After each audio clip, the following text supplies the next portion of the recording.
마르코의 코끝에 닿은 건 분명 따뜻한 김이었습니다. 멸치와 바지락이 우러난 맑은 육수, 그 위로 김이 모락모락 피어오르는 한 그릇. 그런데 이 남자, 뉴욕 최고의 파스타 칼럼니스트라는 마르코 비앙키는 그 김 너머의 면을 보자마자 헛웃음을 터뜨렸습니다. 칼로 대충 썬 밀가루끈? 이걸 면이라고 부른다고? 3대째 볼로냐에서 생면을 빚어온 가문의 자존심이었습니다. 그에게 면이란 곧 이탈리아였고 면의 정점은 이미 정해져 있었거든요. 두께가 1mm만 달라져도 혀가 먼저 알아채는 남자. 그런 그가 칼국수 따위에 시간을 쓴다는 건 상상도 못할 일이었습니다. 그런데 화면 속 사진 한 장이 그의 손가락을 멈춰 세웠습니다. 미국 로스앤젤레스 한복판, 평일 점심인데도 어느 칼국수집 앞에 줄이 길게 늘어서 있었거든요. 화려한 장식도 비싼 재료도 없는 투박한 국수 한 그릇. 대체 왜 미국인들이 이 면 앞에 줄을 서는 걸까요? 그로부터 2달 뒤 같은 남자가 자신의 칼럼에 이렇게 썼습니다. 내 평생 면을 한다고 믿었는데 오늘 처음 면을 만났습니다. 깐깐하기로 소문난 면장인의 자존심을 단 한 그릇으로 무너뜨린 그 국수. 지금부터 그 이야기를 시작합니다. 영상 시작 전 구독과 좋아요로 대한민국의 미래를 응원해주세요. 제 이름은 마르코 비앙키입니다. 이탈리아 볼로냐에서 태어나 지금은 뉴욕에서 푸드 칼럼니스트로 일하고 있죠. 사람들은 저를 면의 남자라고 부릅니다. 솔직히 말하면 저는 그 별명이 부끄럽지 않았습니다. 아니, 오히려 자랑스러웠죠. 우리 집안은 3대째 생면을 빚어온 가문이거든요. 할아버지 비토리오가 1940년대에 볼로냐 골목 한 구석에 작은 면 공방을 열었고 아버지가 그걸 물려받았으며 저는 그 밀가루 냄새 속에서 자랐습니다. 제가 처음 잡은 장난감은 인형이 아니라 밀대였어요. 5살 때부터 반죽을 만졌고 10살이 되었을 땐 탈리아텔레 면 두께를 눈대중으로 맞출 줄 알았습니다. 그 공방을 기억합니다. 새벽이면 할아버지가 가장 먼저 일어나 밀가루 보대를 풀었어요. 손바닥으로 밀가루를 한 줌 쥐었다가 흘려보내며 그날의 습도를 가늠하셨죠. 비 오는 날과 맑은 날 반죽에 넣는 물의 양이 미세하게 달라졌습니다. 할아버지는 늘 말씀하셨어요. 밀가루는 살아있는 거란다. 매일 다른 표정을 짓지. 어린 저는 그 말이 무슨 뜻인지 몰랐습니다. 그저 밀가루는 밀가루일 뿐이라고 생각했죠. 공방 한쪽 벽엔 나무로 된 면틀이 가지런히 걸려 있었습니다. 탈리아텔레용, 탈리올리니용, 파파르델레용. 면의 굵기에 따라 도구가 다 달랐죠. 저는 그 정교한 도구들을 보며 자랐습니다. 그래서 면이란 정확한 도구와 정확한 손길에서 나오는 거라고 뼛속까지 믿게 된 겁니다. 면이라는 건 저에게 단순한 음식이 아니었습니다. 그건 가문의 언어였고 제 정체성이었죠. 그래서 저는 늘 이렇게 믿었습니다. 면의 세계에 정점이 있다면 그건 당연히 이탈리아라고. 파스타야말로 인류가 도달한 면의 완성형이라고 말이죠. 제 혀는 좀 유변합니다. 면의 두께가 1mm만 달라져도 알아챕니다. 삶는 시간이 10초만 길어져도 식감의 차이를 느끼죠. 동료들은 그걸 두고 마르코의 저주받은 혀라고 불렀습니다. 칭찬인지 욕인지 모를 그 말이 저는 늘 마음에 들었어요. 그런 제가 뉴욕에서 칼럼을 쓰기 시작한 지도 벌써 12년째였습니다. 이탈리아 정통 파스타부터 일본 라멘, 베트남 쌀국수까지 세상의 면이라면은 거의 다 먹어봤다고 자부했죠. 그중 일본 우동은 인정했습니다. 그 쫄깃함, 그 정직한 밀가루의 맛. 이건 면을 아는 민족이 만든 거다. 그렇게 평가했으니까요. 우동을 처음 먹었던 날 저는 도쿄의 작은 가게에서 30분이나 면을 씹으며 분석했습니다. 밀가루를 발로 밟아 반죽한다는 그 정성, 일정한 굵기로 뽑아낸 그 정직함. 적어도 일본은 면의 규칙을 알고 있더군요. 균일함이라는 규칙 말입니다. 그래서 저는 면을 평가하는 제 기준이 옳다고 더욱 확신했습니다. 좋은 면은 균일해야 한다. 한 그릇 안에 모든 가닥이 똑같은 두께여야 하고 똑같은 시간에 익어야 한다. 그게 면을 만드는 사람의 실력이자 양심이라고 믿었거든요. 하지만 한국 음식에 대해서는 솔직히 별 관심이 없었습니다. 김치는 강렬했고 불고기는 훌륭했죠. 그건 인정합니다. 그런데 면? 한국에 면 문화가 있다는 것 자체를 저는 진지하게 생각해 본 적이 없었어요. 그날도 평범한 화요일 오후였습니다. 맨해튼 사무실에서 다음 칼럼 주제를 고민하고 있는데 동료 기자인 에밀리 카터가 제 책상 위로 노트북을 들이밀었습니다. 에밀리는 저와는 정반대인 사람이었어요. 호기심이 많고 새로운 것이라면 일단 먹어보고 보는 성격. 저처럼 까다롭게 구지 않았죠. 그래서 가끔은 부러웠고 가끔은 한심했습니다. 마르코, 다음 취재 같이 가자. 로스앤젤레스 한인타운. 한인타운? 거기 가서 뭘 먹는데? 칼국수. 저는 그 단어를 처음 들었습니다. 칼, 국, 수. 발음마저 투박했죠. 뭔가 단단하고 거친 느낌이 들었습니다. 그게 뭔데? 에밀리가 노트북 화면을 돌려 보여줬습니다. 김이 모락모락 나는 하얀 그릇 안에 두꺼운 면들이 뒤엉켜 있었어요. 그런데 그 면들이 하나같이 제멋대로였습니다. 어떤 건 두껍고 어떤 건 얇고 가장자리는 들쭉날쭉 칼로 막 썬 듯한 모양이었죠. 저는 그 사진을 보자마자 헛웃음이 나왔습니다. 이게 면이라고? 에밀리, 이건 그냥 밀가루 반죽을 칼로 대충 자른 거잖아. 우리 탈리아텔레의 조잡한 사촌 정도 되겠네. 칼국수의 뜻이 그거래. 칼로 썬 국수. 봐, 이름부터 그렇잖아. 면이라는 건 말이야, 에밀리. 정교함이야. 균일함이고 두께가 일정해야 익는 속도가 같고 그래야 한 그릇 안에서 모든 면이 같은 식감을 내는 거라고. 이렇게 제각각인 면은 그냥 실패작이야. 면을 만들 줄 모르는 사람이 만든 거지. 이걸 면이라고 부르는 게 한국 사람들한테 미안할 정도네. 우리 공방 직원이 이렇게 면을 썰었으면 그날로 쫓아냈을 거야. 에밀리가 피식 웃었습니다. 마르코, 넌 정말 못 말리는 사람이야. 먹어보지도 않고 그렇게 단정해? 먹어볼 필요도 없어. 면은 눈으로 봐도 알아. 30년 면을 만진 손이야, 이 눈은. 이건 그냥 가정식 수준이라고. 식당에서 돈 받고 팔 물건이 아니야. 그런데 이 가게 평일 점심에도 1시간씩 줄을 선대. 관광객 마케팅이겠지? 사진 예쁘게 찍어서 인터넷에 올리고 사람들이 몰리는 거. 그런 거 한두 번 봤어? 저는 정말로 그렇게 믿었습니다. 면의 본질을 모르는 사람들이 그저 유행을 쫓아 줄을 서는 거라고요. 진짜 면을 아는 사람이라면 저런 투박한 국수 앞에 시간을 낭비할 리 없다고 말이죠. 그런데 에밀리가 화면을 한 장 더 넘겼습니다. 그 줄 서 있는 사람들의 얼굴이 보였어요. 관광객처럼 들뜬 표정이 아니었습니다. 익숙한 듯 편안한 얼굴들. 어떤 노부부는 손을 꼭 잡고 서 있었고 어떤 청년은 혼자 책을 읽으며 차례를 기다리고 있었죠. 그건 유행을 쫓는 사람들의 표정이 아니었습니다. 광골의 표정이었어요. 순간 저는 묘한 위화감을 느꼈습니다. 하지만 곧 고개를 저었죠. 아니야, 그럴 리 없어. 면이라는 게 뭔지 평생을 바쳐 연구한 내가 사진 한 장에 흔들릴 수는 없지. 좋아, 가자.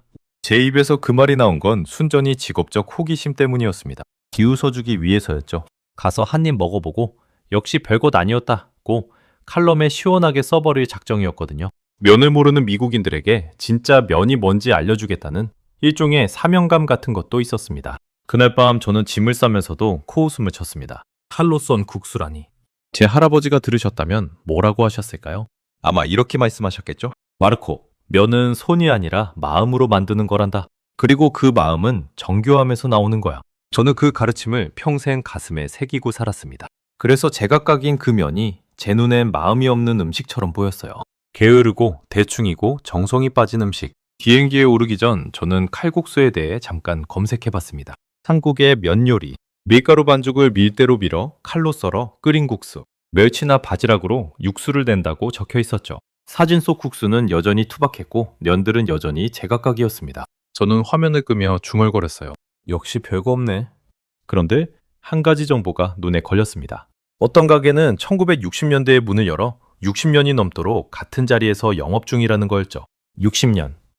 그 숫자가 묘하게 마음에 남았습니다. 60년 동안 사람들이 줄을 서는 음식이라면 그게 정말 그저 그런 음식일까? 잠깐 그런 생각이 스쳤지만 저는 곧 고개를 저었습니다. 마케팅이야. 향수를 자극하는 마케팅. 그렇게 결론 짓고 눈을 감았죠.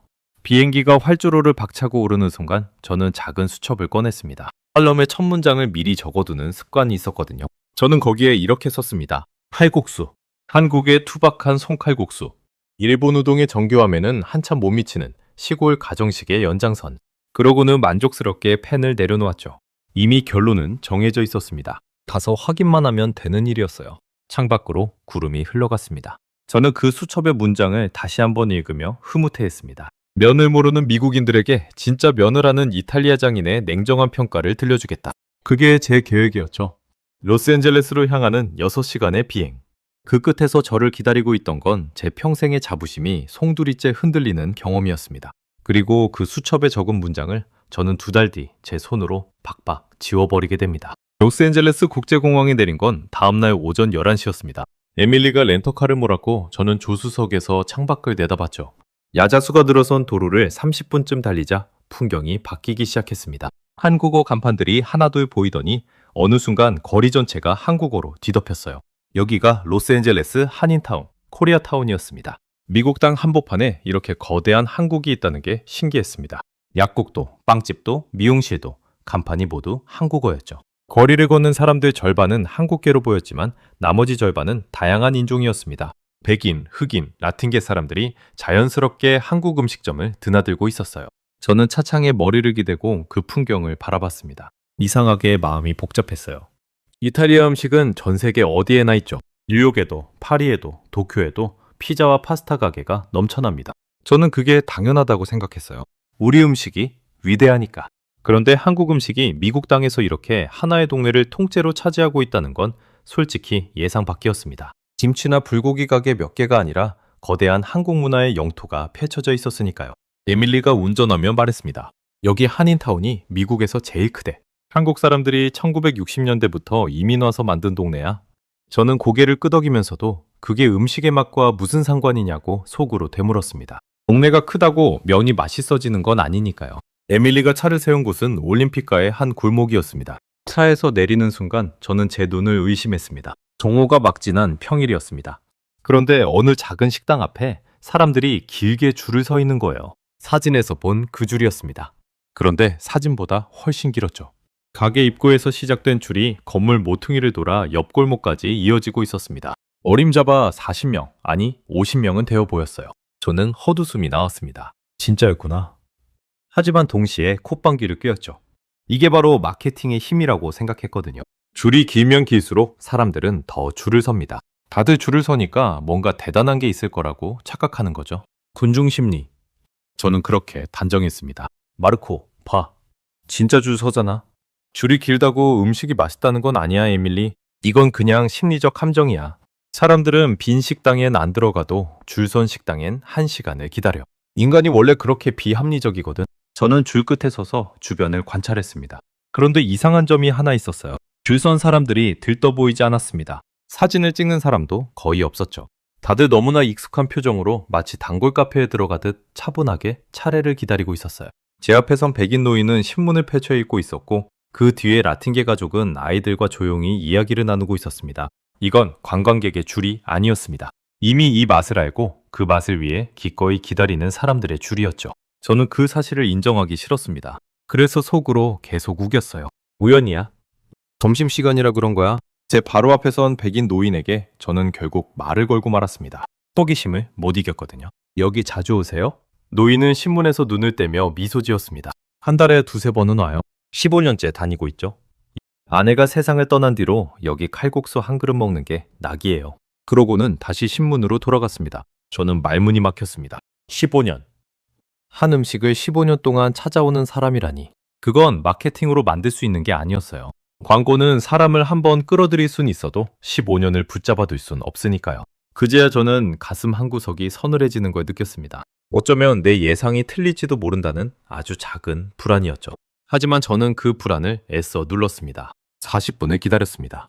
솔직히 40분이나 줄을 서서 음식을 기다린 건 제 인생의 처음이었습니다. 뉴욕에서 저는 줄을 서는 사람이 아니었거든요. 제가 가면 자리를 내주는 사람이었죠. 그런데 여기선 저도 그저 50명 중 한 명일 뿐이었습니다. 드디어 가게 안으로 들어갔습니다. 좁고 소박한 공간이었어요. 화려한 인테리어 같은 건 없었습니다. 벽엔 빛바랜 메뉴판이 붙어 있고 테이블은 빼곡했죠. 그런데 가게 안 공기가 묘했습니다. 후끈한 김과 함께 멸치 육수의 구수한 냄새가 코를 가득 채웠어요. 그 냄새는 솔직히 말하면 나쁘지 않았습니다. 어딘가 정직한 냄새였죠. 자리에 앉자 종업원이 물도 주기 전에 작은 접시들을 먼저 대왔습니다. 빨갛게 양념된 무언가, 그리고 거뭇거뭇한 곡물이 섞인 밥 한 공기. 에밀리가 설명해줬어요. 이게 김치, 저건 보리밥이래. 쌀국수랑 같이 먹는 거야. 저는 김치를 한 점 집어 먹어봤습니다. 시큼하고 맵고 아삭했죠? 강렬했습니다. 하지만 저는 시큰둥했어요. 발효채소네? 뭐 독일 자우어크라우트랑 비슷한 거지. 그렇게 평가절하했습니다. 보리밥도 한술 떠봤지만 별 감흥이 없었어요. 거친 곡물의 식감. 건강식이긴 한데 맛으로 줄 설 음식은 아니지. 그런데 에밀리는 저와 달랐습니다. 김치를 먹더니 눈을 반짝였어요. 마르코, 이거 진짜 맛있어. 시간이 지날수록 입에서 감칠맛이 도는데? 저는 그녀를 한심하다는 듯 쳐다봤습니다. 미국인 입맛이란 게 다 그렇지? 자극적인 걸 맛있다고 착각하는 거라고요. 옆 테이블을 슬쩍 봤습니다. 한 한국인 가족이 식사 중이었는데 칼국수를 한 젓가락 먹고는 김치를 곁들이고 또 한 젓가락 먹고는 보리밥을 한술 떠먹었어요. 그 리듬이 자연스러웠습니다. 마치 오케스트라처럼 세 가지 음식이 서로를 받쳐주는 느낌이었죠. 하지만 저는 그조차도 대수롭지 않게 넘겼습니다. 저는 점점 더 확신했습니다. 이건 그저 그런 한국 가정식이고 줄은 마케팅이라고. 칼국수가 나오기 전까지 저는 이미 칼럼을 다 써놓은 기분이었어요. 머릿속으로 문장이 줄줄 떠올랐죠. 줄은 길었지만 맛은 평범했다. 마케팅이 만든 신기루였다. 주방 쪽을 흑급 봤습니다. 그곳에 한 할머니가 서 있었어요. 나이는 70 가까이 되어 보였습니다. 머리엔 하얀 두건을 쓰고 앞치마를 두른 채 묵묵히 무언가를 하고 계셨죠. 손놀림이 빨랐습니다. 그런데 그 빠름 속에 이상한 차분함이 있었어요. 서두르지 않으면서도 빠른 그런 손이었습니다. 에밀리가 종업원에게 물어보더니 알려줬어요. 저 할머니가 이 가게면을 30년째 직접 만드신대. 김순자 씨라고. 이 동네에서 유명한 분이래. 30년. 저는 그 숫자에 잠시 멈칫했습니다. 30년이면 제가 면을 만진 세월과 비슷했거든요. 하지만 곧 생각을 고쳐먹었습니다. 세월이 길다고 다 장인은 아니지. 같은 일을 오래 했다고 다 명인이 되는 건 아니니까. 저는 그 할머니 김순자 씨의 손을 한참 바라봤습니다. 주방 안쪽에서 그분은 커다란 반죽 덩어리를 밀대로 밀고 있었어요. 얇게, 더 얇게. 그러고는 그 넓은 반죽을 둘둘 접더니 칼을 들었습니다. 칼이 도마를 두드리는 소리가 일정한 리듬으로 들려왔어요. 탁탁탁탁. 그 속도가 어찌나 빠른지 칼날이 거의 보이지 않을 정도였습니다. 그런데 그 손에서 저는 묘한 익숙함을 느꼈습니다. 어디서 본 손놀림이었어요. 곰곰이 생각해보니 우리 할아버지의 손이 떠올랐습니다. 할아버지도 반죽을 밀 때 꼭 저렇게 서두르지 않으면서도 한치의 망설임 없이 손을 움직이셨거든요.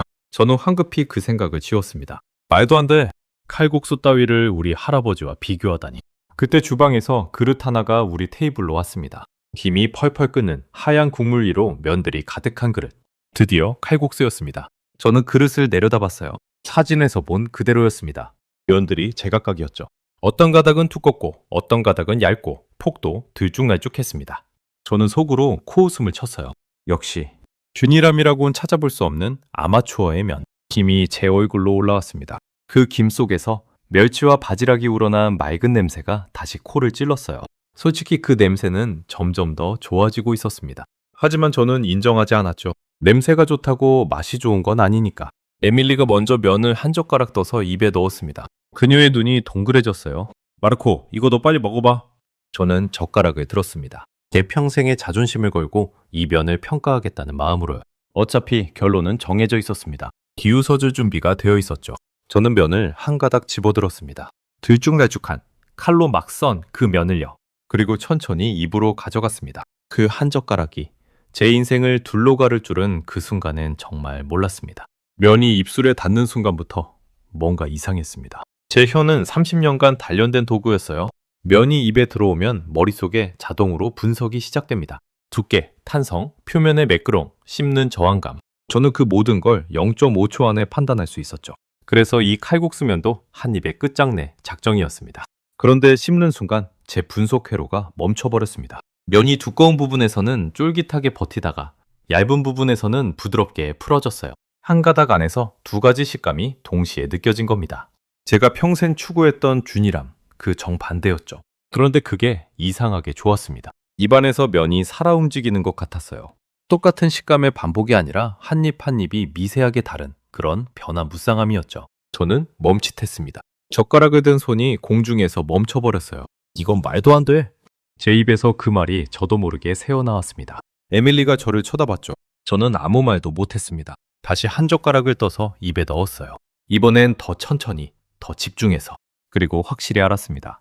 이건 우연이 아니었습니다. 이 면의 제각각인 두께는 실수가 아니라 의도였어요. 생각해보세요.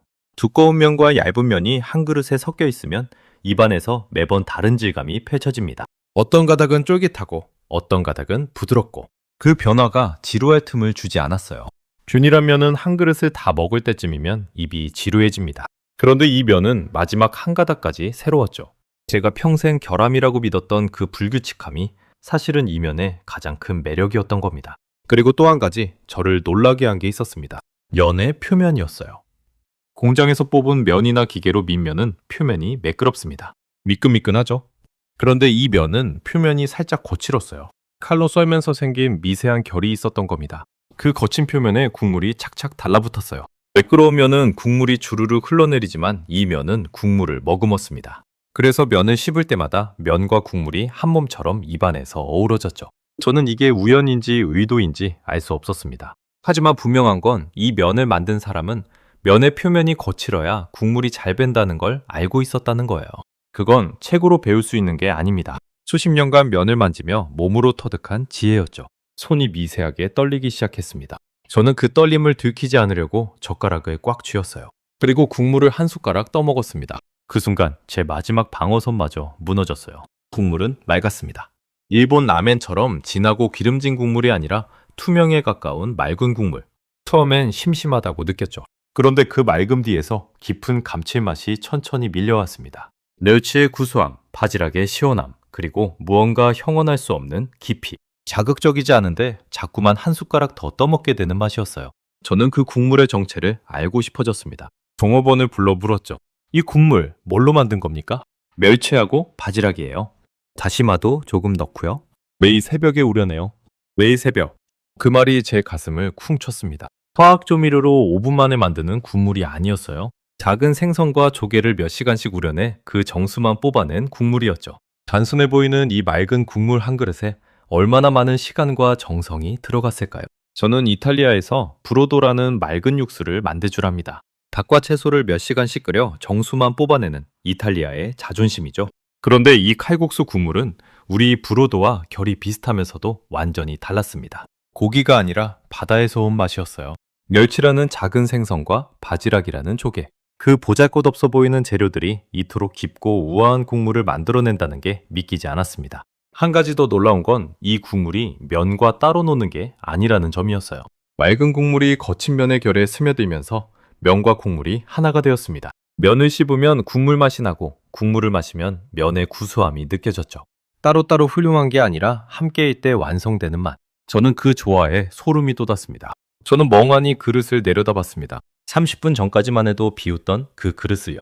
그 안에 담긴 면 한 가닥, 국물 한 방울이 이제는 완전히 다르게 보였습니다. 비웃을 대상이 아니라 경외할 대상으로요. 제 30년 자존심이 이 한 그릇 앞에서 천천히 무너지고 있다는 걸 저는 그제야 인정할 수밖에 없었습니다. 옆에서 에밀리가 조용히 말했습니다. 마르코, 너 지금 표정이 처음 봐? 12년 동안 같이 일하면서 네가 음식 앞에서 이런 표정 짓는 거 처음 봐. 저는 대답하지 못했습니다. 대답할 말이 없었거든요. 머리로는 여전히 부정하고 싶었지만 혀가, 몸이 이미 굴복하고 있었으니까요. 머리와 몸이 따로 노는 그 이상한 모순 속에서 저는 한참을 앉아 있었습니다. 먹는 중간에 저는 무심코 김치를 한 점 곁들여 봤습니다. 처음엔 그저 호기심이었어요. 그런데 그 순간 또 한 번 놀랐습니다. 칼국수의 맑고 부드러운 맛 뒤에 김치의 시큼하고 매콤한 맛이 따라오니까 입안이 확 깨어났어요. 부드러움과 강렬함이 번갈아 오면서 한 입 한 입이 지루할 틈이 없었습니다. 아까 옆 테이블의 한국인 가족이 왜 칼국수와 김치를 번갈아 먹었는지 그제야 이해가 됐죠.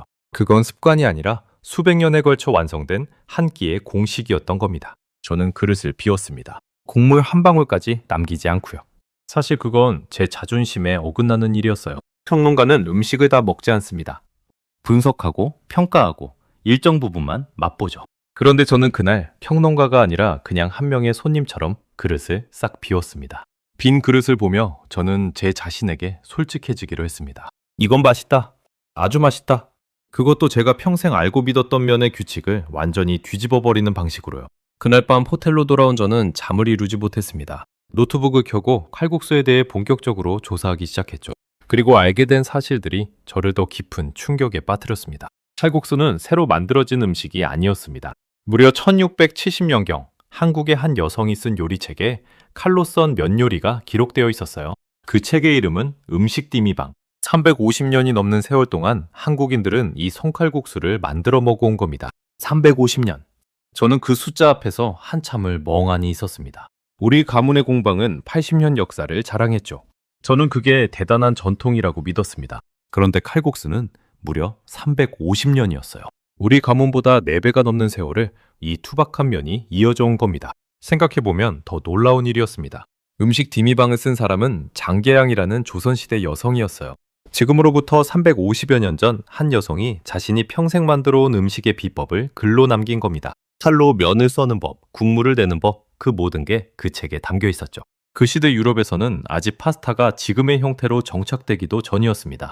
그런데 한반도에서는 이미 손으로 면을 썰어 끓이는 정교한 면 문화가 책으로 정리될 만큼 무르익어 있었던 거예요. 저는 부끄러웠습니다. 면의 역사를 안다고 자부했던 제가 정작 동양의 이 깊은 면 문화에 대해서는 까막눈이었으니까요. 우리 가문의 80년을 자랑스러워하면서 그 4배가 넘는 역사 앞에서는 아무것도 몰랐던 겁니다. 그리고 가격을 알아보다가 저는 또 한 번 입이 벌어졌습니다. 한국에서 칼국수 한 그릇의 평균 가격이 우리 돈으로 10,000원이 채 안 됐어요. 정확히는 9,846원 정도. 이 정도 정성과 역사가 담긴 한 그릇이 커피 2잔 값도 안 되는 가격이라니. 뉴욕의 어지간한 파스타 한 접시가 그 3배는 했거든요. 저는 그 가성비에 한 번 더 충격을 받았습니다. 비싸게 받을 수 있는데도 누구나 부담 없이 먹을 수 있게 만든 음식. 거기엔 어떤 철학 같은 게 느껴졌습니다. 게다가 더 놀라운 사실이 있었습니다. 제가 비웃었던 그 가게 같은 칼국수 노포들이 권위 있는 미식평가에서도 인정받고 있었던 거예요. 세계적인 미식 가이드인 미쉐린은 합리적인 가격에 훌륭한 음식을 내는 식당을 빅구르망이라는 등급으로 인증합니다. 1955년부터 시작된 이 인증은 별정과는 또 다른 권위를 가지고 있어요. 비싸고 화려한 음식이 아니라 부담 없는 가격에 진짜 좋은 맛을 내는 식당에만 주어지는 명예죠. 그런데 한국의 칼국수 노포들이 여러 곳 이 빅구르망에 이름을 올리고 있었던 거죠. 만두, 냉면, 족발 같은 한국의 서민 음식들과 나란히 말입니다. 칼국수가 그저 그런 서민 음식이 아니라 세계 최고의 미식평가단이 직접 인정한 음식이었던 겁니다. 저는 그 사실을 확인하고 나서 한동안 화면을 멍하니 바라봤습니다. 제가 비행기에서 수첩에 적었던 그 문장이 떠올랐어요. 일본 우동의 정교함에는 한참 못 미치는 시골 가정식의 연장선. 그 오만한 문장이 부끄러워서 얼굴이 화끈거렸습니다. 조사를 하면 할수록 제 얼굴이 화끈거렸습니다. 저는 면을 한다고 자부했어요. 세상의 모든 면을 평가할 자격이 있다고 믿었죠. 그런데 정작 저는 350년 역사의 이 면에 대해 아무것도 모른 채 사진 한 장만 보고 조잡한 사촌이라고 비웃었던 겁니다. 저는 노트북을 덮고 창밖을 바라봤습니다. 로스앤젤레스의 밤하늘이 보였어요. 그 어딘가에 30년간 면을 만들어 온 김순자라는 할머니가 잠들어 있겠죠.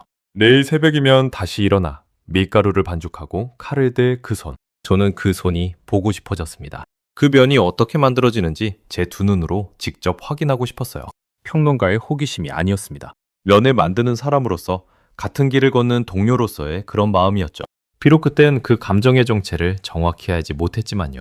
밤새 뒤척이는 동안 자꾸만 어제 본 김순자 할머니의 손이 떠올랐습니다. 칼이 도마를 두드리던 그 리듬, 망설임 없던 그 손놀림. 저는 그 손에서 우리 할아버지를 봤던 걸 다시 떠올렸어요. 처음엔 말도 안 된다고 부정했지만 이제는 그 직감이 맞을지도 모른다는 생각이 들었습니다. 어쩌면 면을 만드는 사람의 손은 나라가 달라도 닮아 있는 게 아닐까. 같은 정성을 담는 손은 결국 같은 모양이 되는 게 아닐까. 그런 생각이 밤새 제 머릿속을 맴돌았습니다. 다음날 아침 저는 에밀리에게 부탁했습니다. 그 할머니를 다시 만나고 싶어.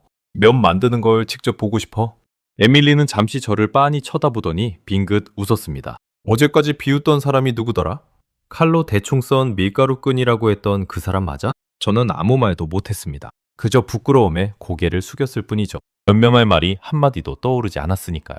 하지만 그 부끄러움은 이상하게도 나쁘지 않았습니다. 무언가 새로운 세계의 문 앞에 서 있는 그런 설렘이 섞여 있었거든요.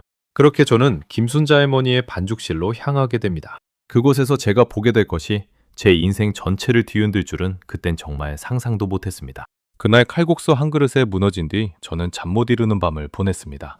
그리고 그로부터 사흘 뒤 새벽 5시였습니다. 아직 해도 뜨지 않은 시간, 저와 에밀리는 그 칼국수집 뒷문 앞에 서 있었습니다. 거리는 텅 비어 있었고 가로등 불빛만 희미하게 골목을 비추고 있었죠. 입에서 하얀 입김이 나왔습니다. 로스앤젤레스도 새벽엔 제법 쌀쌀했거든요. 제 손은 차가운 새벽 공기에 고바 있었습니다. 저는 손을 비비며 생각했어요. 이른 가까운 할머니가 매일 이 시간에 일어나 면을 만든다고? 손님들이 점심에 줄을 서는 그 면은 사실 모두가 잠든 이 새벽에 만들어지는 거였구나. 저는 그제야 줄 서는 사람들이 보지 못하는 무대 뒤편을 보러 온 거였습니다. 뒷문이 끼익 열렸습니다. 김순자 할머니였어요. 이미 앞치마를 두르고 계셨죠. 우리를 보고는 말없이 고개를 한번 끄덕이고 안으로 들어오라는 손짓을 하셨습니다. 할머니는 말수가 무척 적은 분이었어요. 하지만 그 침묵 속에 어떤 단단함이 있었습니다. 저는 그 단단함이 어디서 오는지 그땐 몰랐지만 곧 알게 됩니다. 그건 30년을 하루같이 같은 일을 반복해온 사람만이 가질 수 있는 흔들리지 않는 무게였어요. 반죽실은 좁았습니다. 커다란 스테인리스 작업대 하나, 밀가루 포대들, 그리고 벽에 걸린 길고 굵은 밑대. 그게 전부였어요. 화려한 장비 하나 없었죠. 우리 볼로냐 공방과 다를 게 없었습니다. 면을 만드는 공간은 나라가 달라도 다 비슷하더군요. 완출하고 정직하고 군더더기가 없었습니다. 할머니가 밀가루 포대를 풀었습니다. 그러고는 손바닥으로 밀가루를 한 줌 쥐었다가 천천히 흘려보냈어요. 저는 그 동작을 보는 순간 숨이 턱 막혔습니다. 그건 우리 할아버지의 동작이었습니다. 어릴 적 새벽 공방에서 할아버지가 매일 하던 그 동작. 밀가루를 쥐었다 흘리며 그날의 습도를 가늠하던 그 손. 저는 그게 우리 가문만의 비법인 줄 알았어요. 할아버지가 아버지에게, 아버지가 저에게 물려준 비앙키 가문만의 특별한 기술이라고 믿었죠. 그런데 지구 반대편, 한 번도 만난 적 없는 한국 할머니가 똑같은 동작을 하고 있었던 겁니다. 저는 머리가 어지러웠습니다. 평생을 이탈리아가 면의 정점이라고 믿어온 제 신념이 이 한 동작 앞에서 흔들렸거든요. 면을 다루는 진짜 기술은 어느 한 나라의 전유물이 아니었습니다. 밀가루를 사랑하고 그것에 평생을 바친 사람이라면 누구든 도달하는 인류 공통의 지혜였던 거예요. 저는 그 사실을 깨닫는 순간 제가 얼마나 좁은 우물 안에 갇혀 살았는지 뼈저리게 느꼈습니다. 오늘은 공기가 좀 건조하네. 할머니가 혼잣말처럼 중얼거렸습니다. 그러고는 물의 양을 조금 더 늘렸어요. 저는 가슴이 쿵쾅거리는 걸 느꼈습니다. 할아버지도 똑같이 말씀하셨거든요. 오늘은 공기가 메말랐구나. 물을 더 넣어야겠다. 나라도, 언어도, 음식도 다른데 면을 만드는 사람의 마음은 어쩜 이렇게 똑같을 수가 있을까요? 할머니가 반죽을 시작했습니다. 밀가루에 소금물을 부어 치대기 시작했죠. 그런데 그 힘이 보통이 아니었습니다. 이른에 가까운 할머니의 손이라고는 믿기지 않을 만큼 강하고 끈질겼어요. 반죽을 누르고 접고 다시 누르고 온몸에 체중을 실어 반죽을 밀어붙였습니다. 이마에 땀방울이 맺혔어요. 칼국수는 반죽이 반이에요. 할머니가 입을 열었습니다. 처음으로 저에게 건넨 긴 말이었죠. 반죽을 충분히 안 치대면 면이 툭툭 끊어져요. 끈기가 생길 때까지 치대야 해. 그래야 쫄깃하지. 기계는 이걸 못해요. 기계는 시간만 채우지 반죽이 언제 됐는지를 몰라. 저는 그 광경을 숨죽이고 지켜봤습니다. 할머니의 손등에 푸른 핏줄이 도드라졌어요. 손가락 마디는 굵었고 손바닥엔 오랜 세월의 굳은 살이 박여 있었습니다. 그 손은 곱고 예쁜 손이 아니었어요. 평생 밀가루와 씨름해온 노동의 손이었죠. 하지만 저에게 그 손은 세상 어떤 손보다 아름다워 보였습니다. 우리 할아버지의 손이 꼭 그랬거든요. 저는 그 말에 온몸의 전율이 일었습니다. 기계는 시간만 채우지 반죽이 언제 됐는지를 모른다. 그건 제가 우리 공방에서 평생 믿어온 철학과 정확히 같은 말이었거든요. 뉴욕에서 저는 늘 식당 주인들에게 말했습니다. 면은 시간으로 만드는 게 아니라 감각으로 만드는 겁니다. 그런데 그 말을 영어도 모르는 한국 할머니가 똑같이 하고 있었던 거예요. 언어가 달라도 진실은 하나였습니다. 저는 떨리는 목소리로 물었습니다. 그럼 언제 반죽이 다 된 걸 아세요? 할머니가 손을 멈추고 저를 봤습니다. 그러고는 처음으로 옅게 웃으셨어요. 손이 알아요.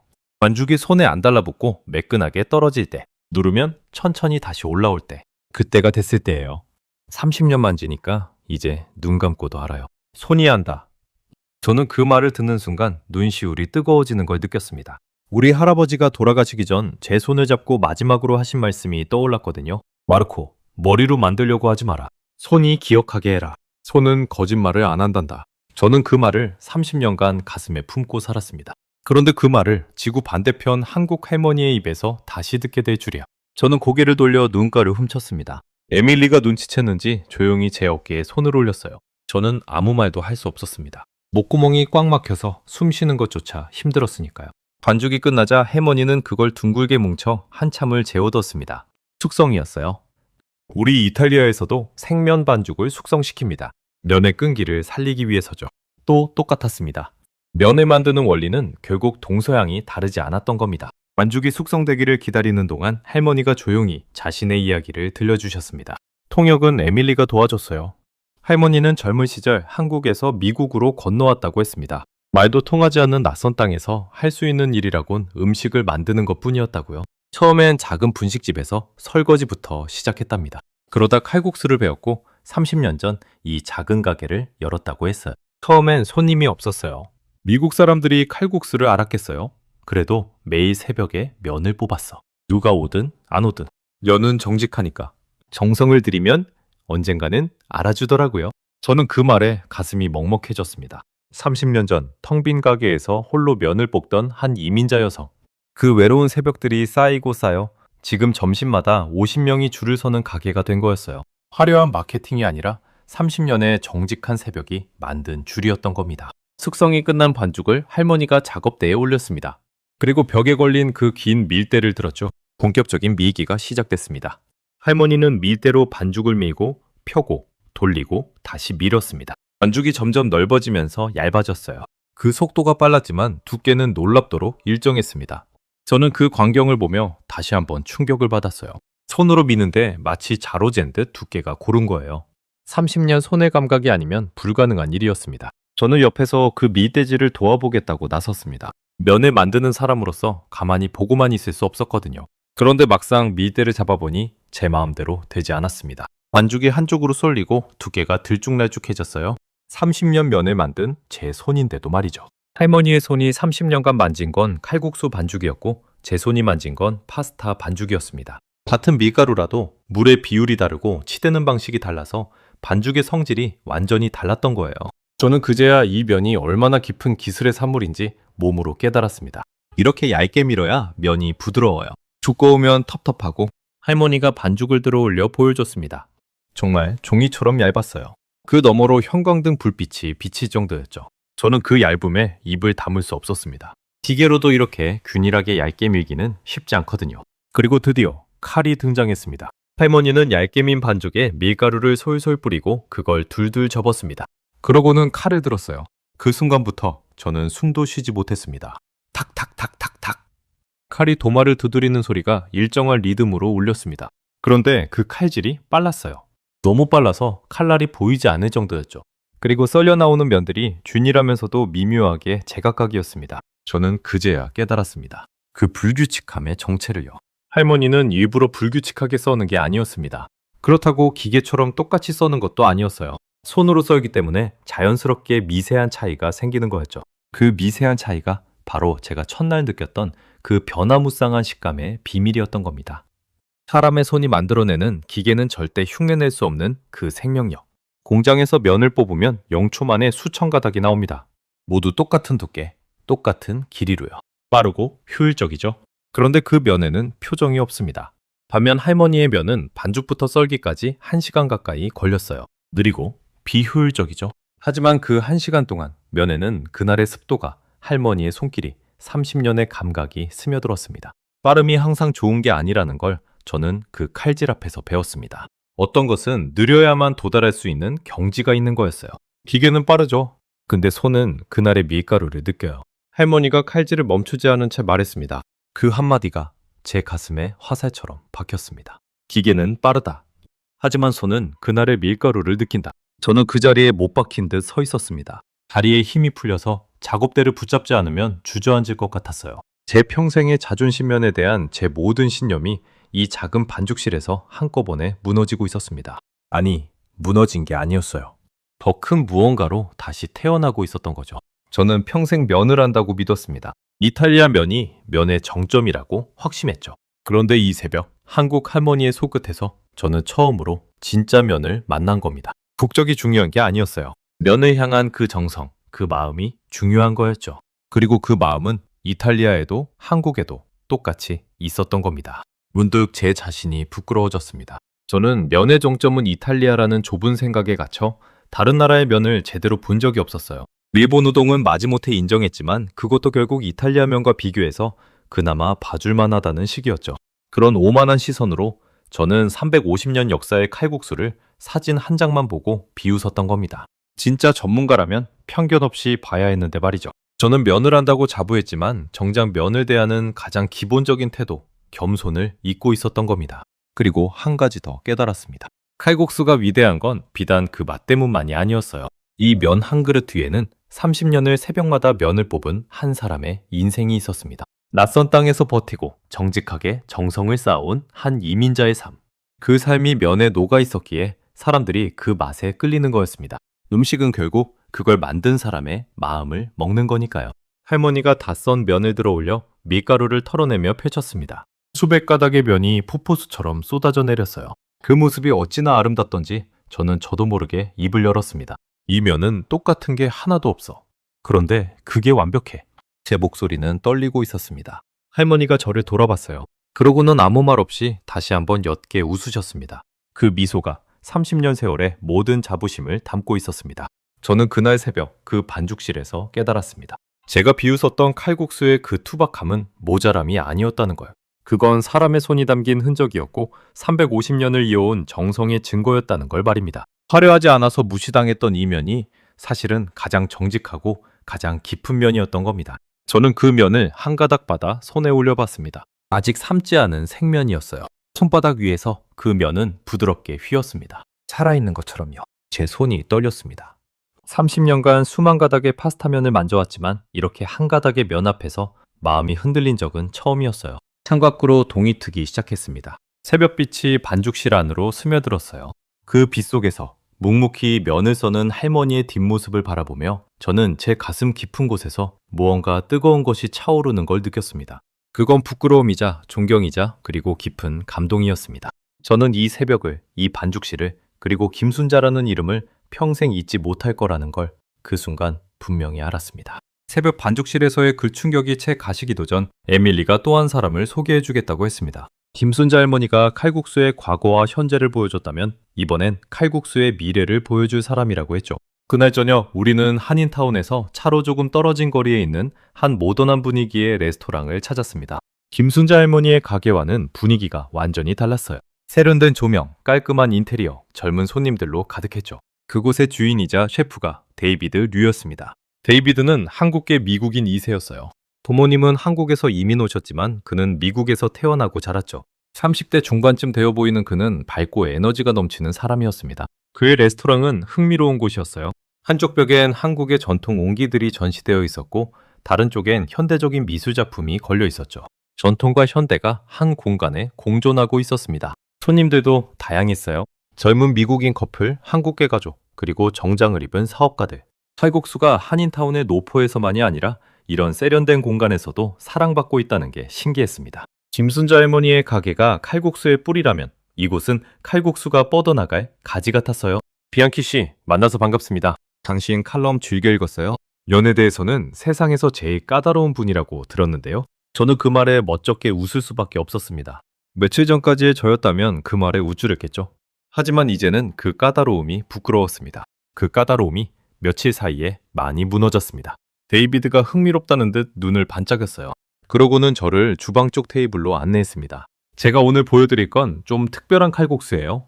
전통 칼국수가 아니라 제 방식으로 재해석한 거죠. 잠시 후 그가 직접 만든 요리가 나왔습니다. 그릇을 본 순간 저는 눈이 휘둥그레졌어요. 그건 분명 칼국수인데 국물이 하얀 크림색이었습니다. 멸치 육수의 맑은 국물이 아니라 부드러운 크림 소스였죠. 크림 칼국수예요. 한국 전통 송칼국수면에 제가 개발한 크림 소스를 곁들였어요. 면은 김순자 할머니께 배운 방식 그대로 손으로 썰었고요. 저는 한 젓가락 떠서 먹어봤습니다. 그리고 또 한 번 놀랐어요. 송칼국수 특유의 쫄깃하고 거친 면이 부드러운 크림 소스를 잔뜩 머금고 있었습니다. 거친 면의 표면이 크림을 착 붙잡은 거죠. 우리 이탈리아의 크림 파스타와 비슷하면서도 면의 식감이 완전히 달랐습니다. 더 쫄깃하고 더 입체적이었어요. 흥미로운 건 크림 소스에도 한국적인 깊이가 숨어 있다는 점이었습니다. 데이비드는 크림에 약간의 들깨를 갈아 넣었다고 했어요. 들깨라는 한국의 고소한 씨앗이었죠. 그 덕분에 느끼할 수 있는 크림의 구수한 끝맛이 더해져 한 그릇을 다 비울 때까지 질리지 않았습니다. 서양의 크림과 한국의 들깨, 그리고 그 사이를 잇는 송칼국수면. 세 문화가 한 그릇 안에서 완벽하게 손을 잡고 있었어요. 저는 이 한 그릇이 단순한 퓨전 음식이 아니라는 걸 느꼈습니다. 그건 전통에 대한 깊은 이해 위에서만 나올 수 있는 창조였죠. 비앙키 씨, 어떠세요? 솔직하게 말씀해 주셔도 됩니다. 데이비드가 긴장한 표정으로 물었습니다. 면의 대가에게 평가받는다는 게 떨렸나 봐요. 저는 천천히 면을 음미한 뒤 진심을 담아 대답했습니다. 훌륭합니다. 전통을 지키면서도 새로운 길을 연 거예요. 이건 칼국수에 대한 모독이 아니라 칼국수에 대한 사랑입니다. 데이비드의 얼굴이 환해졌습니다. 그러고는 자신의 이야기를 들려줬어요. 사실 어릴 땐 칼국수가 창피했어요. 친구들은 다 햄버거랑 피자를 먹는데 우리 엄마는 맨날 칼국수를 끓여줬거든요. 학교에 칼국수 도시락을 싸가면 애들이 냄새 난다고 놀렸죠. 그래서 한동안 칼국수를 멀리했어요. 저는 그 말에 가슴이 아렸습니다. 자기 뿌리를 부끄러워해야 했던 한 이민자 2세 소년의 마음이 느껴졌거든요. 사실 저도 비슷한 경험이 있었습니다. 어릴 적 미국으로 잠시 이주했을 때 점심으로 싸간 이탈리아 가정식이 미국 친구들 눈엔 이상해 보였거든요. 저는 그때 우리 음식을 숨기고 싶어 했습니다. 그래서 데이비드의 마음을 누구보다 잘 이해할 수 있었어요. 자기가 가진 가장 소중한 것을 남의 시선 때문에 부끄러워하게 되는 그 슬픔을요. 그러다 요리학교에 가서 세계 각국의 면 요리를 배웠어요. 이탈리아 파스타, 일본 라멘, 중국 면까지요. 그런데 배우면 배울수록 자꾸 엄마의 칼국수가 떠오르는 거예요. 그 맑은 국물, 그 쫄깃한 면. 세상 어떤 면 요리보다 깊더라고요. 그제야 깨달았죠. 내가 부끄러워했던 게 사실은 세상에서 제일 귀한 거였구나. 저는 데이비드의 말에 고개를 끄덕였습니다. 그건 제 이야기이기도 했으니까요. 저도 평생 이탈리아 면만 최고라 믿으며 다른 면을 무시했습니다. 데이비드는 자기 뿌리를 부끄러워했고 저는 남의 뿌리를 무시했죠. 방향은 달랐지만 결국 둘 다 편견에 갇혀 있었던 겁니다. 그래서 저는 칼국수를 세계에 알리고 싶어요. 우동이 일본을 대표하는 면이 됐잖아요. 전 세계 사람들이 우동을 알죠. 그런데 칼국수는 아직 멀었어요. 한국 사람들이나 알지 세계인은 잘 몰라요. 전 그게 너무 안타까워요. 이렇게 좋은 면이 왜 아직 세계에 알려지지 않았을까? 저는 그 말에 정신이 번쩍 들었습니다. 맞는 말이었어요. 김치는 이제 세계인이 알고 불고기와 떡볶이도 유명해졌죠. 그런데 칼국수는 그 깊은 맛과 350년 역사에도 불구하고 아직 세계 무대에서는 초기 단계였습니다. 우동과 견줄 만한 잠재력을 가졌으면서도 말이죠.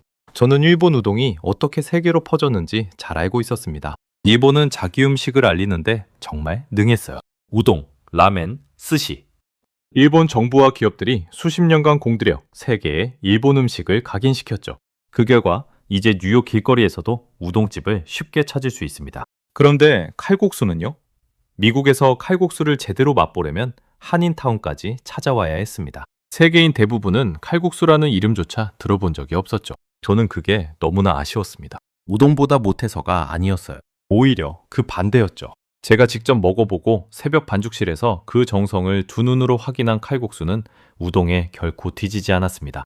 어떤 면에서는 더 깊고 더 변화무쌍했어요. 단지 세상에 덜 알려졌을 뿐이었습니다. 그건 칼국수의 문제가 아니라 아직 칼국수의 진가를 모르는 세상의 문제였죠.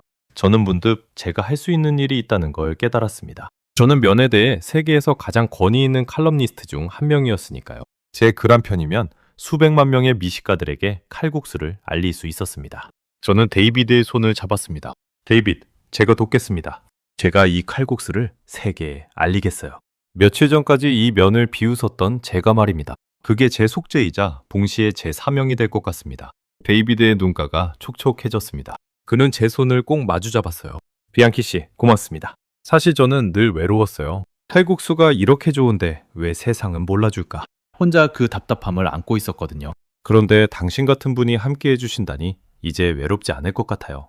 그의 목소리가 떨렸습니다. 저는 그 진심에 제 결심이 더욱 단단해지는 걸 느꼈습니다. 그날 밤 저는 호텔로 돌아와 한참을 생각에 잠겼습니다. 며칠 동안의 일들이 머릿속을 스쳐 지나갔어요.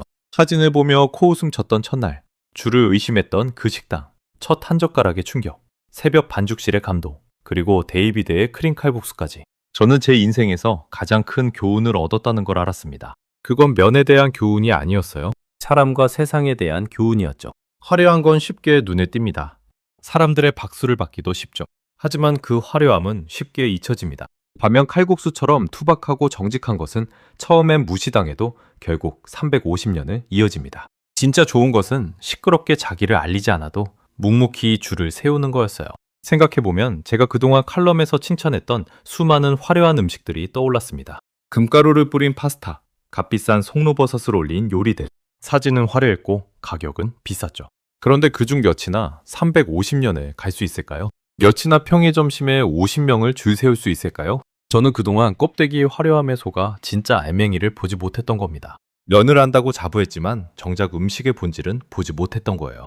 김순자 할머니의 칼국수에는 금가루도 송로버섯도 없었습니다. 그저 밀가루와 멸치와 바지락, 그리고 30년의 정성뿐이었죠. 그런데 그 소박한 한 그릇이 제가 평생 먹어본 어떤 화려한 요리보다 저를 울렸습니다. 진짜 감동은 가격표가 아니라 정성에서 나오는 거였어요. 저는 침대에 누워 천장을 바라봤습니다. 가슴 한가운데가 따뜻했어요. 그건 며칠 전 비행기에서 느꼈던 우월감과는 전혀 다른 감정이었습니다. 무언가를 진심으로 존경하고 사랑하게 됐을 때 차오르는 그런 충만함이었죠. 비행기에서 수첩에 적었던 그 오만한 문장이 다시 떠올랐습니다. 시골 가정식의 연장선.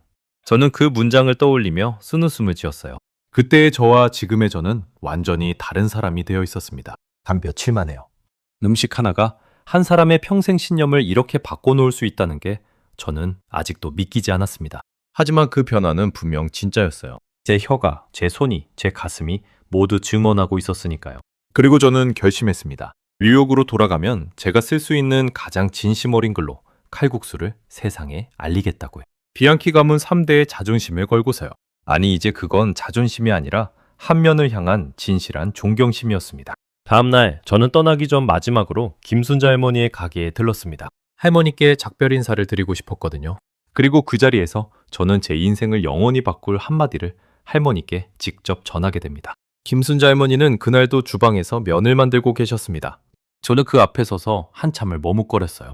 가슴에 담아둔 말이 너무 많아서 오히려 무슨 말부터 해야 할지 몰랐거든요. 결국 저는 짧게 하지만 진심을 담아 말했습니다. 제가 평생 면을 한다고 믿었는데 오늘 처음 면을 만났습니다.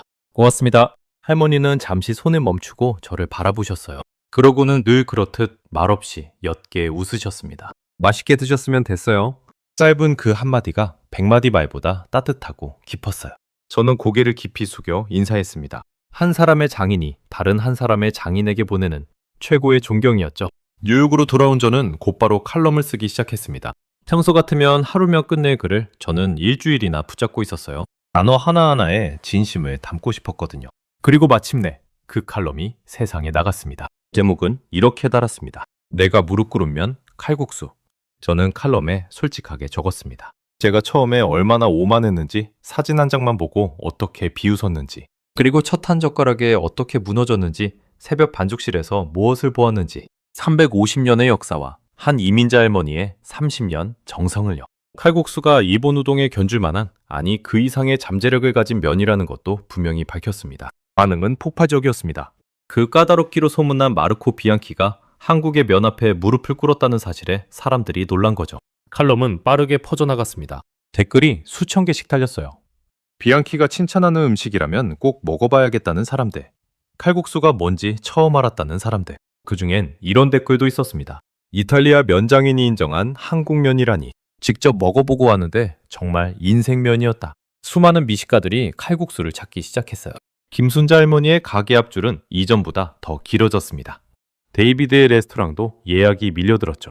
그런데 그 중에서도 가장 인상 깊었던 건 줄 선 사람들 중에 한국인이 아닌 외국인의 비율이 부쩍 늘었다는 거였습니다. 백인도, 흑인도, 라틴계도 다양한 사람들이 칼국수 한 그릇을 먹기 위해 한인타운을 찾아왔어요. 칼국수가 한국인만의 음식에서 모두의 음식으로 한 걸음 나아가는 순간이었습니다. 물론 칼럼 하나로 칼국수가 하루아침에 우동처럼 세계적인 음식이 되는 건 아닙니다. 그건 저도 압니다. 칼국수가 세계로 나아가는 길은 아직 이제 막 시작됐을 뿐이에요. 하지만 분명한 건 그 첫걸음이 떼어졌다는 겁니다.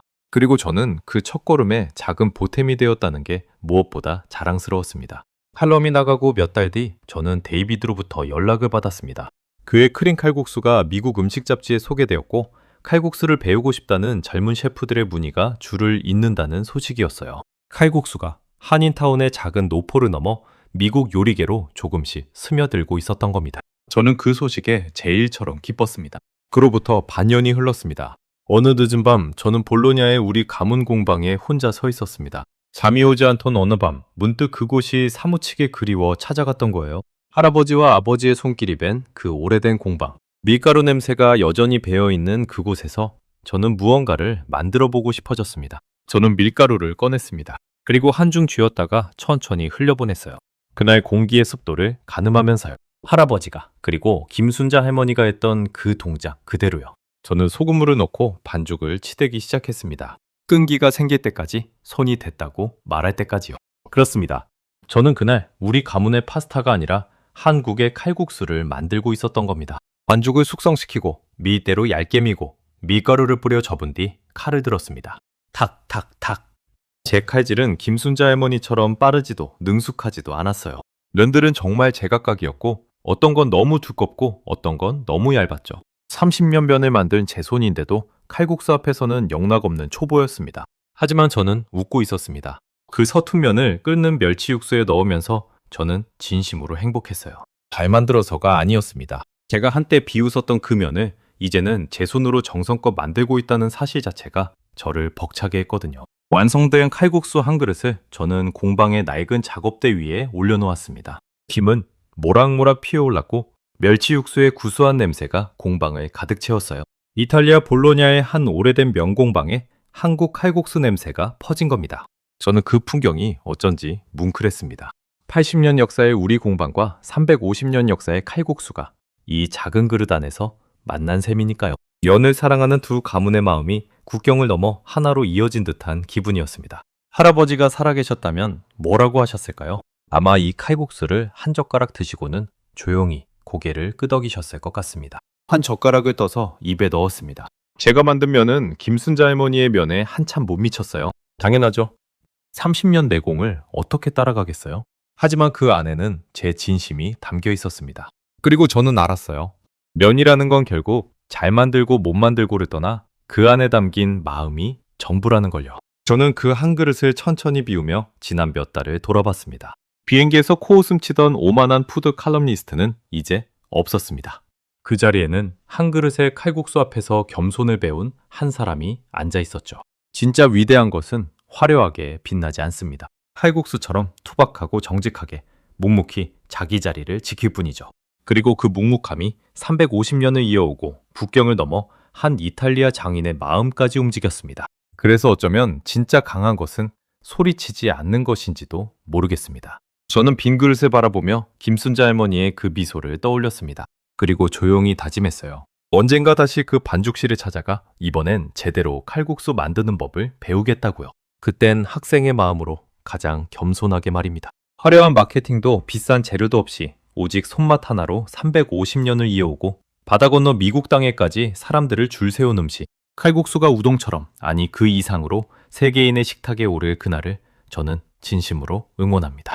그리고 그날이 오면 저는 가장 먼저 이렇게 말하고 싶습니다. 나는 이면 앞에서 무릎을 꿇었고 그건 내 인생에서 가장 자랑스러운 패배였다고요. 저는 다음 시간에도 전 세계를 놀라게 할 대한민국의 이야기로 다시 찾아뵙겠습니다. 감사합니다.